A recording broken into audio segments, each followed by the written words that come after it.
કાજુ crush કરતી વખતે oil release થઈ જાય કે પછી ખાંડની ચાસણી બનાવવામાં પ્રોબ્લેમ થાય તો એ બધી જ ઝંઝટ વગરની આ કાજુ કતરી બનાવો એકદમ ઇઝી રીતે અને હા એકદમ હલવાઈ સ્ટાઇલ છે. તો રેસીપીને પહેલા તો સેવ કરી લેજો. તો બનાવવા માટે સૌથી પહેલા કાજુને પાણીમાં પલાળવાના છે 1 થી 1.5 કલાક માટે. મેં અહીંયા 250 ગ્રામ જેટલા કાજુ લીધા છે. પલળ્યા પછી કાજુ એકદમ સરસ રીતે ફૂલી જશે અને સોફ્ટ થઈ જશે. હવે આપણે એને ક્રશ કરીને પેસ્ટ બનાવવાની છે. જરૂર લાગે તો 1 થી 2 ચમચી જેટલું પાણી એડ કરતા જઈને તમે ક્રશ કરી શકો છો, કારણ કે પાછળથી આપણે કુક કરવાનું જ છે.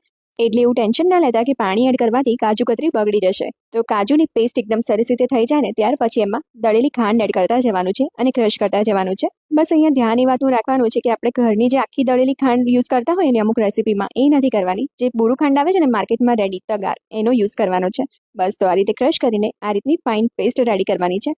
હવે આ મિક્સરને જે પેનમાં કુક કરવાનું હોય ને એને ઘીથી ગ્રીસ કરી લેવાનું છે, એટલે કાજુની પેસ્ટ વધારે પ્રમાણમાં ચોંટે ના. બસ તો હવે ધીમા તાપે કોન્સ્ટન્ટ હલાવતા જઈને આ મિક્સરને કુક કરવાનું છે. આ મિક્સરને પેનની સાઇડ્સ ના છોડી દે ને ત્યાં સુધી કુક કરવાનું છે. મિક્સર જેવું થીક થવા લાગે ને એટલે એક પ્લેટમાં થોડું પોર્શન લઈને હાથેથી ચેક કરતા જવાનું છે. આ રીતનો બોલ વળે ને ધેટ મીન્સ કે આ મિક્સર એકદમ રેડી છે.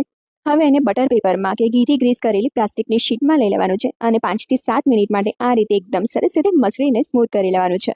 તો હવે આને વણી લેવાનું છે. જે પ્રમાણેની થિકનેસ જોઈતી હોય એ પ્રમાણે વણવાનું છે. વણાઈ જાય એટલે એની ઉપર ચાંદીનો વર્ક લગાવવાનો છે. ટોટલી ઓપ્શનલ છે.